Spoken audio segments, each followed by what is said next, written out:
Ladies and gentlemen, welcome to the second webinar of the Philips Innovation Award 2021. I mean, we're in the developing stage now, and during that developing stage, you have to make a business plan. Now we have one person who has made a business plan already, and one who's helping people out with a business plan. So we have a good team here to support you, and later on we actually have a member of the jury who has to read the business plans. So everything is here. And so I introduce to you from KPMG, Vincent, welcome. Thank you. Vincent has interesting content, and we have Jason from Playground VR. Playground VR, and he was in the final last year. You were actually in our virtual final in the green box. That's right, it was a crazy experience. That was a crazy experience, eh? Yeah. Hey, but before you were there, you also had to make a business plan. We went through all the stages. You went to all the stages, and we want to know everything about it. But first, we're going to watch a short video to introduce Playground VR. Let's watch it. What motivates me to work on Playground VR is that we are doing something for children in hospitals, and because we are using a new technology that I'm really excited about. So we start our creative process by playing. The craziest, wildest ideas can come to life in virtual reality. So the impact that we will have in the next 5 years already is starting right now. We are developing and already releasing the playground for several hospitals in the Netherlands. Every time we work together, I really feel the passion of everyone. We have all the skills in our team to really achieve our goals, and we even work virtually. So every other week, we meet in our virtual playground. And therefore we also see that some kind of meetings sometimes change into a full play session in our own playground, that we throw balls around, that we think of new ideas. And of course, every team has to focus on what really has to be developed, and that also needs to have our attention. Jason, what a great and warm feeling I get when I watch this video. But where did the idea come from? Yeah, the idea is actually already pretty old, maybe 5 or 6 years already. But then the virtual reality technology wasn't ready yet.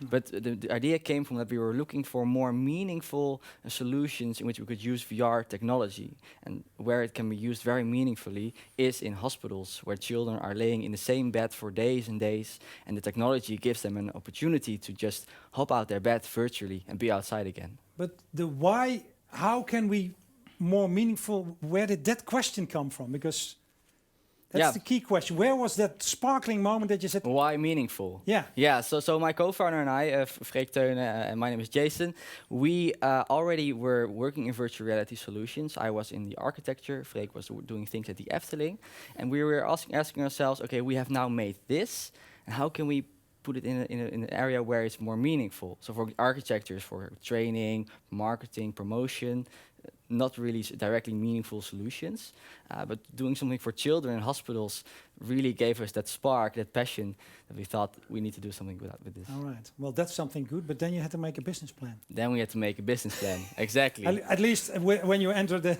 Philips Innovation Award, you have to make a business plan to make it till the end. So yeah, what were the biggest challenges there?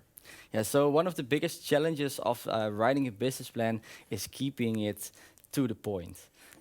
We wrote a lot of text, a lot of ideas were on the paper, but it also made our idea very complex. The Golden Egg Check tool from the Philips Innovation Awards really helped us to steer us into a direction to have all the points of a business plan in place. So not everybody's familiar, the Golden Egg? Exactly, the Golden Egg Check tool. That's something which the participants will use in the developing stage. All right. Very good to know. If you want, you can also search it on the internet, of course. But it really gives you a kind of checklist to make sure your business plan fits all the criteria. Yeah, and you only learn about it during the process of the Philips Innovation Award. During the Philips Innovation Award, it was one of the first encounters with the tool. Yeah. Because my next question would be, what would you have liked to know up front? Which would have made your process a little bit different, and that could have been one of them? That those kind of tools exist which help you to guide you through the process of making a business plan. And also what I would like to know before is how important the financials are, because of course you have an idea which can be very good, very passionate. Yeah. But then how can you make like a real sustainable business from it? How can you get the numbers right? Do you know your market? Those are things that you should not underestimate when writing the plan. Yeah, I'm not the expert in business plans here, but being a host of the finals for a few years, I hear those questions coming very often, like, okay, but the market and how sellable is Yeah. it? So I do say that that's a very good point. Hey, what elements should be in a good plan? What elements should be in a good plan? I think you, of course, have the more general things like the problem and the solution fit, the risk you have in the plan. But I think also one thing is really important is the team section of your plan. Like what kind of people are working to make this a success? Do you have all the resources? Do you have all the skills within the team? Like writing this part of your business plan also gives the readers of the plan an idea of can these people make this idea a success? Because it helps them to. What specifically? I don't understand, but elaborate a little bit on that. Why is that so important? Yeah, you can, of course, you can have an whole plan for an idea, but there need to be people behind it who will make the idea happen. And writing your team section very well can help readers and also, for example, the jury of the Innovation Award to think, okay, these people have it in them to make it through the finals and even beyond. Well, we're going to check that one with Alexander, one of the members of the jury, later on. Jason, thank you very much. Any last tips before we continue? Get started, because it's a lot of work. Get started. Well, let's get started, and let's get started with KPMG. Vincent, thank you very much. You have brought some very interesting content, and the next few minutes, the stage is yours. Thanks, Han, and thanks, Jason, for your inspiring story. So, as we already heard, getting started and having a plan is very important if you want to start a startup. Things are uncertain. You need to put things on paper. Just, so you know that what you're going to be doing. And in the coming minutes, I'll be guiding you through some tips and tricks. We're going to see how that fits into the format that you can find on the FIA website and how to fill that out. So what are we going to see today? What am I going to tell you? What am I going to talk about today? We're going to talk about the why of the business plan, and I'm going to show you some tools, some tips, some tricks, some templates that you can use to really fill out the business plan in a very concise and to-the-point manner. And we're going to dive into the 4 topics that are asked in the business plan format by the FIA. The part about innovation, your product, about the team, about the market, and about finance. And if you touch upon all those elements, you should have a really good and well-written business plan. And I'll finish off with some tips and tricks based on our experience working with startups in the past few years. Now, to start off, why is a business plan so important? Well, if we look at the top 10 startup mistakes, we can see that the most important one is that you're building something that nobody wants. But after that, so that's all about the idea that you have. But after that comes hiring poorly, lack of focus, and not setting up your sales and marketing in a correct manner. And all of these things can be mitigated and planned for if you write a good business plan. What is in a business plan typically? So you want to have a product description. You want to talk about your business model. How's your business going to work? You want to talk about the team. As we heard Jason say, that's a very important part of your startup journey, building the team. You want to think about the market that you want to enter and how to approach it. But you also need to think about the financials. How are you going to make money? When are you going to break even? And how are you going to make it a success financially? And you also need to think about, okay, so what are the operational parts of the plan, the operational parts of the business that can get you going and really make your business a success.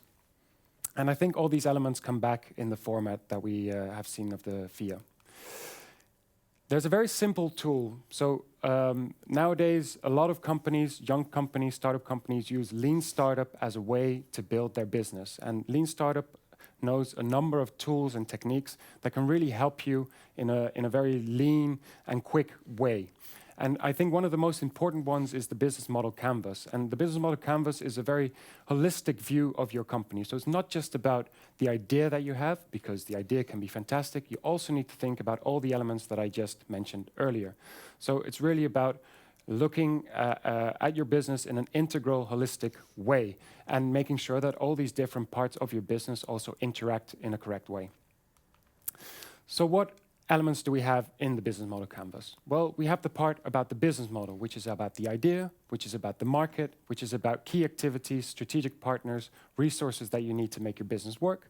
And we have a part about the revenue model. How are you going to make money with your fantastic idea? So let's break that down a little bit. This is the business model canvas. You can find it anywhere on the internet. Just Google it, and you'll find a number of templates. This is the one developed by Strategizer. And there are a number of elements to this template. So first off, the value proposition. What is it that you're offering? What is the idea? What is the problem that your idea is solving? We'll dive into that a little bit later on when we talk about innovation. The second part is about the market. Who will be your customer? What type of relationship do you want to build with your customers? And how will you reach those customers? So what are the channels that you will need to address and need to build in order to get to those customers?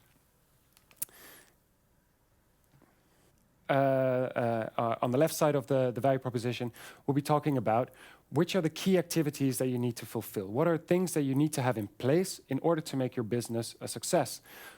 With whom are you going to work together? So who are your strategic business partners? And what are the resources that you need in order to make this work? And resources can be very broad. It can be people, but it can also be money, of course, or other facilities that you need in order to develop your idea.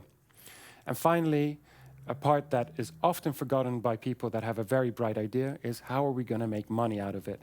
Because you can have the best idea in the world. If you don't know how to make money off it, it will not be viable. We're going to dive into each of these sections a little bit more in this presentation, but it's very important to realize that all these sections interact with one another. If you change something in your value proposition, it is going to have effect on the market, it is going to have effect on your revenue stream and your cost structure, and on the activities that you need to carry out in order to be successful. So keep that in mind when writing your business plan. If you change something in one of these sections, you'll need to revisit all the other parts as well to make sure that you're still writing the right things and working on the right things and working towards success. So I had a look, how does this fit into the format? Well, the value proposition is all about the innovation part of the FIA business plan format. The market part is part of the business model canvas. We're talking about team in the resources and, of course, how to make money in the finance section. So using the business model canvas as a basis for writing your business plan really gives you a tool to think about how you can write a good, concise business plan. So let's talk a little bit about innovation, or as the business plan calls it as well, your idea, your product, and what you're working towards. Now, why is it important to think about this and to do this in a good manner? And I'll show you a few tools to do so. Because you want to develop something that people actually want and need. Why? Because someone has to pay for it, and if nobody wants your product, nobody's going to pay for it. If you think about this in a good and concise manner, you'll also shorten your development time, because you can validate your assumptions quicker, and you can make sure that you're actually building something that is wanted in the market. And because you have these early insights, you'll also save money, because you, like I said, you'll validate and you'll be able to build the product or the service quicker, faster, by validating and making sure that you're making something that people actually want. And that saves a lot of time and also saves a lot of money. Just a small introduction into this topic. So maybe you've heard of this product. It's called the Juicero. And it's a product from Silicon Valley which made it possible to get juice through your Wi-Fi system. So you could install this machine at home, and through an app you could ask it to make a juice in the morning. And actually a lot of people thought that this would be a success. They had $120 million in investment into this product. But actually, the product costs $400, and you could just buy the bags and squeeze them into your cup in the morning. You didn't need this machine. So there was a lot of money poured into something that people actually weren't going to buy in the end because it was too expensive and it didn't solve an actual business problem. So what did these people do wrong? They didn't think about who they're innovating for and who they're building their product for. At KPMG, we say start with the people you're innovating for. So who are the people that you're working for? And there's a very simple way of making this more alive by using personas, diving into fictional people that you want to innovate for. And there are a few best practices when creating this persona. Collect data on the people that you want to work for. Identify the categories that are important to the business and the solution, and make short lists of the unique data relating to the different users. So really select the data to build these personas in order to make sure that you're building for the right people. And then validate this. Make sure that these fictional characters that you're building for can be found in real life as well, and that they have a footing in real life. And then start adding more data and more context in order to enrich this even further. And once you have these personas set, you can start working on the value proposition of your idea. So what do these people want to achieve in life? What do they need? What are the pains that they experience while trying to achieve their goals in life? And if you can find something that can take away the pains and create value for these personas, which are linked to people in real life, then you might be onto something. You might have struck this golden egg. You might have found the golden egg that you're looking for. So use these tools. You can find them on the internet. You can use these canvases, and they can really help you identify the problem and thus also the idea, the solution to those problems, which might be the basis of your startup idea. And test your assumptions. Always test the assumptions that you have. So once you start building on your company, try and find out if the assumptions that you're building on, if they are actually true in real life. Ask your friends, ask your family, but also ask outside of that comfort zone. Ask people if they would actually be willing to use your product or your service in real life, and if they would be willing to pay for it. So a lot of very famous companies that we know nowadays, they just started with a web page. Dropbox, for instance, they just had a sign-up page with, do you want to store your stuff online? People could sign up, and once they found that hundreds of thousands of people were interested in this product, then they started developing the actual product. Right? So test your assumptions, validate them, and integrate the outcomes of your validations back into your idea that you have. And once you have all these things set, then it's time to see if you can build a minimal viable product. And a minimal viable product is a version of your end product in the simplest form. So it's a set of features that you can release to the public that could work, that people might be even willing to pay for, even at a reduced fee, but that you can test and that you can build upon. So it's really about the core factors, what you need. And what's very important when building your startup idea is to discern, to make the distinction between what is core, what is performance, and what are wow factors, what are nice things to have in your product. And you don't always need to have those wow factors at the beginning. A good, decent product or service with the core capabilities is often very important to have, and then you can build upon that. So what is the minimal viable product? What is the minimal product that people will pay for and that you can release to the market? And we often use this as a template. So if you have a number of features that you've thought of that your product should contain, you can plot them on this graph, and you really want to be in the top right corner. So the most vital features that have the biggest impact in the quickest possible manner. Where does that leave us when writing the business plan? So I hope I've shown you a few things now that can help you really write down what the problem is, how you can solve a problem, then also identify what a USP is, what a unique selling point is for your product, what it, how it differentiates from other products in the market. And you should also be able to see if your product or your idea, your service is scalable. So what do you need in order to scale your what do you need in order to scale your product or your service?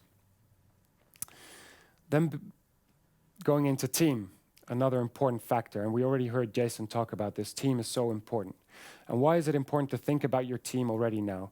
Well, you'll probably need different capabilities in different phases of your startup journey. You're now in the development phase and starting small, but if your idea gains traction and becomes more successful, you'll need different types of people working on that product or service in order to make it bigger.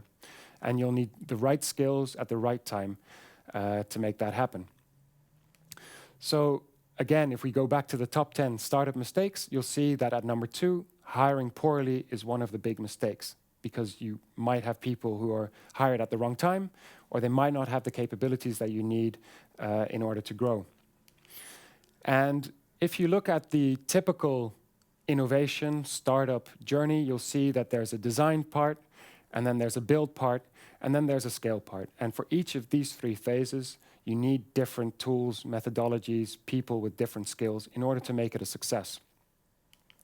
And if we look at a typical innovation funnel, you'll see that throughout the process there are some roles that are continuous and some roles that will be added later on in the process.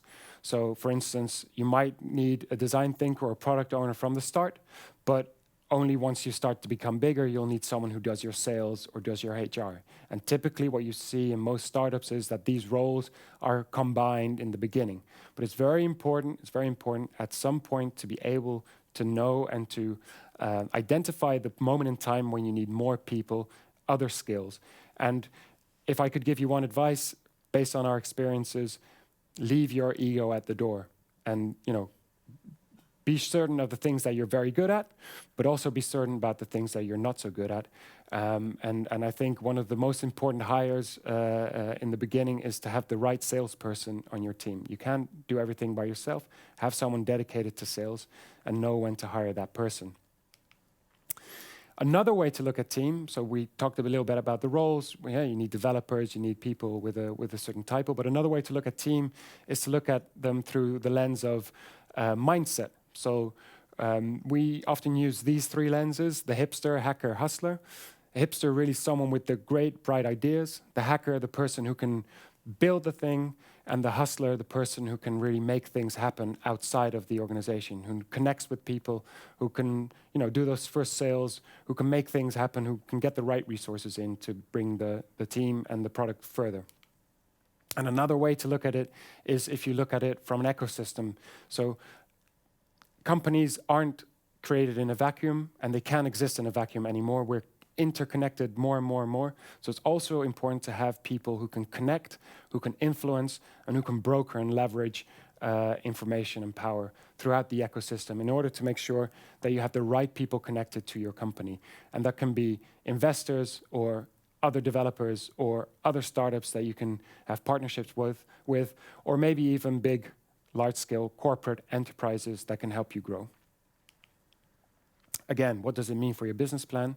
Really think about who do you have in your team? Do you have enough diversity in your team? Do you have the right people in the team? And do you have the right capabilities in the team to build your product from start to end?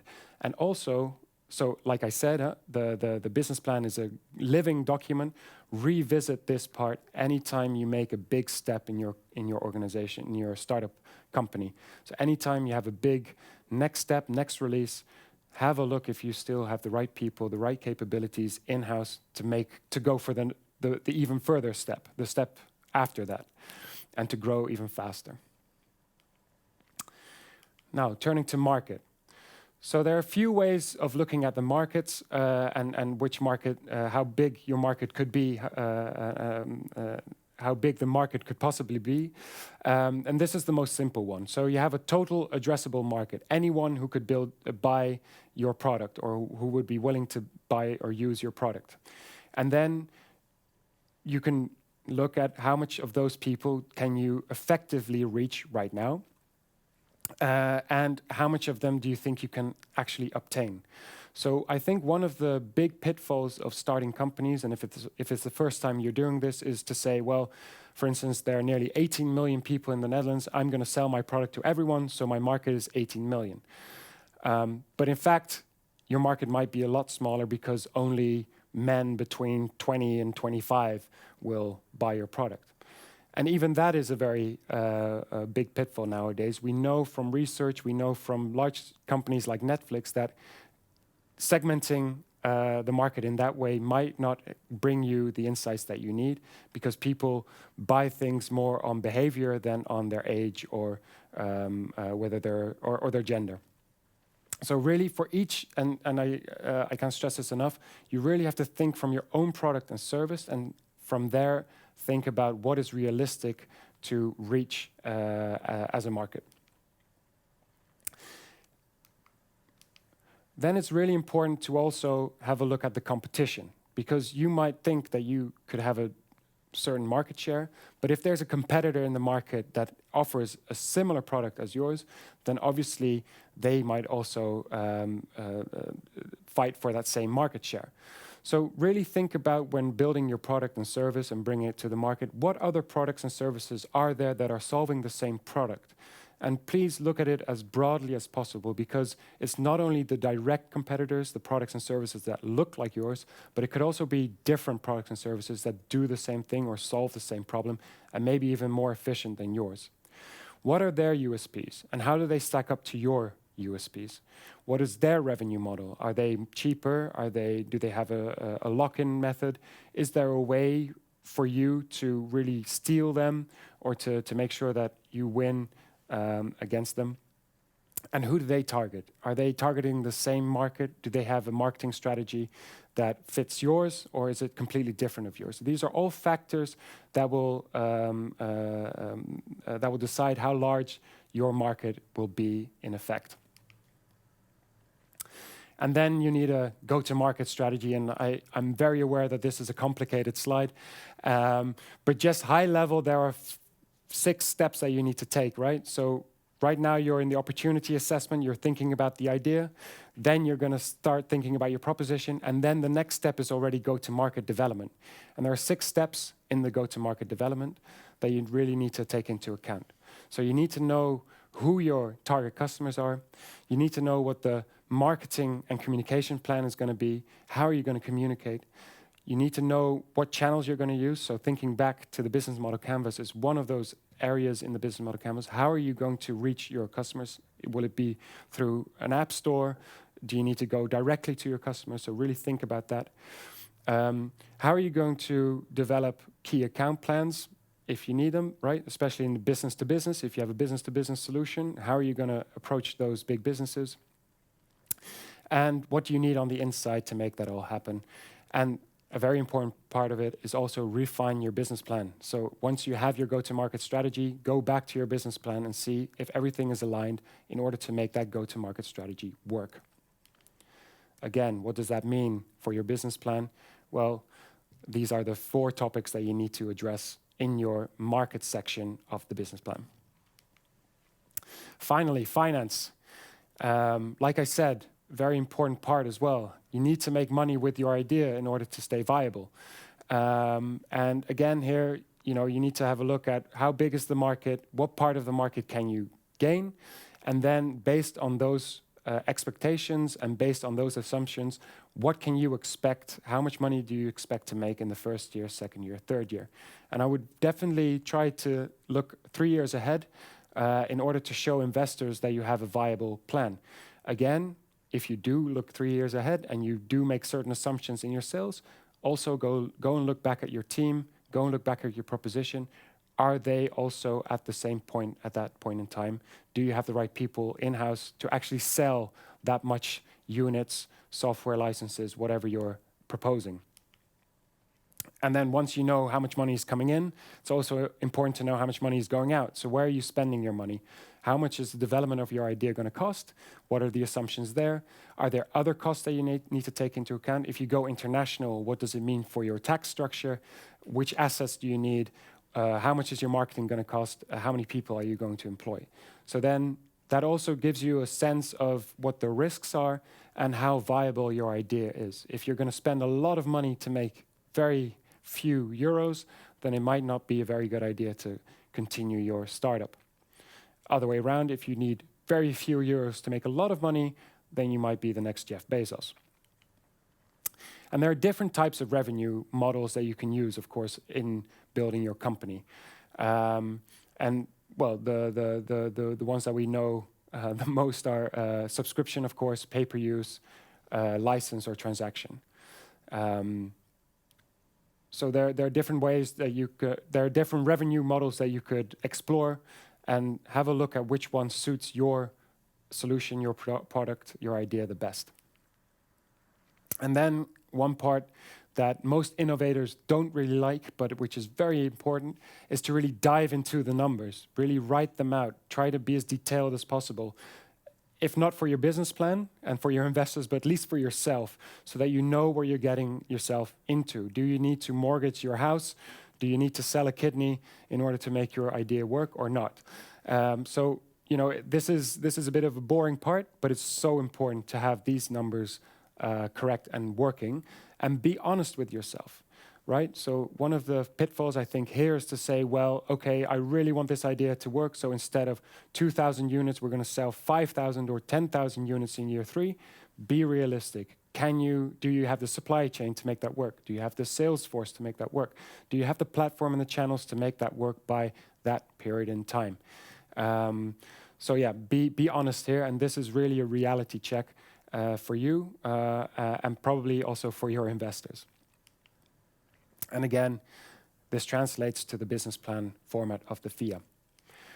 So finally, some final tips. The business plan is a living document.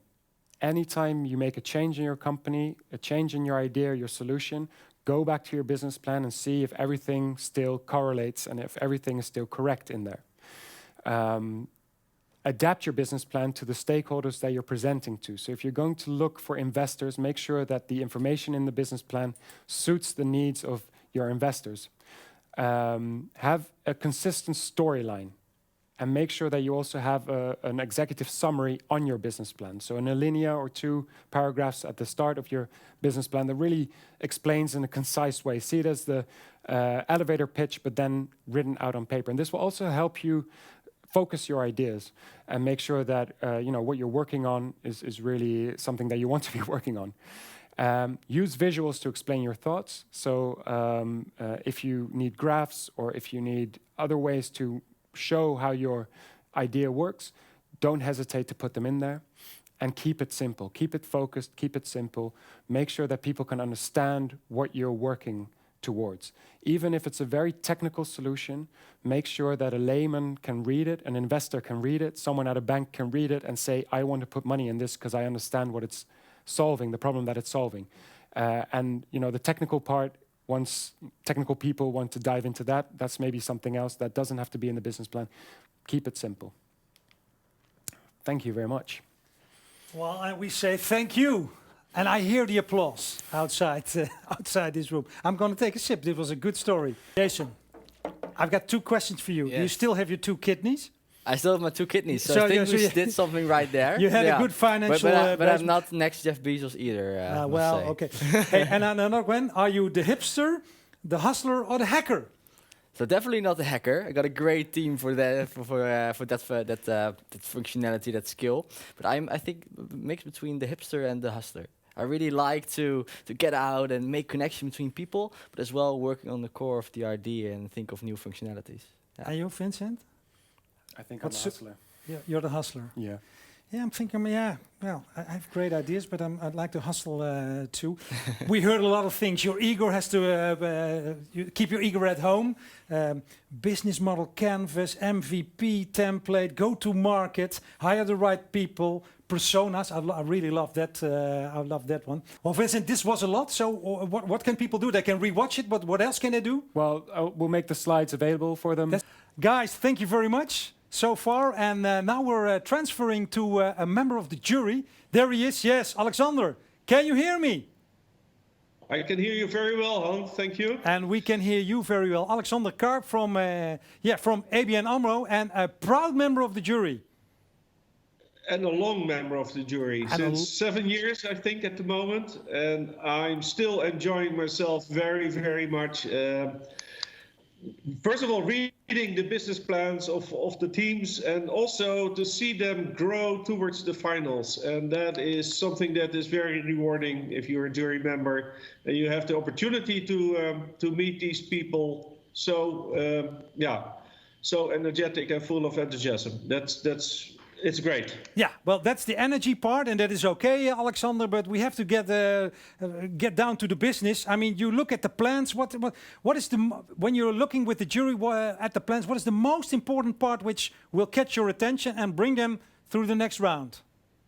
Now, I think the most important part it's kind of threefold question that we pay special attention to. It's clarity about the problem that you are solving and be clear about whose problem is it. And the second thing is to be precise about what is exactly the product you're offering.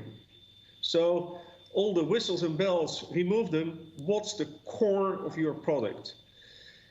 And thirdly, and that's also important, what's the growth path that you have for the coming years in front of you?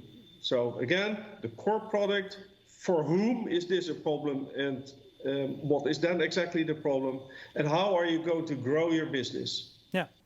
Well, you've seen a lot of plans. We're going to talk about successes, but first, what is the biggest blooper? What did you read and when you thought, gosh, how can you, when your objective is to win, how can you write this to us?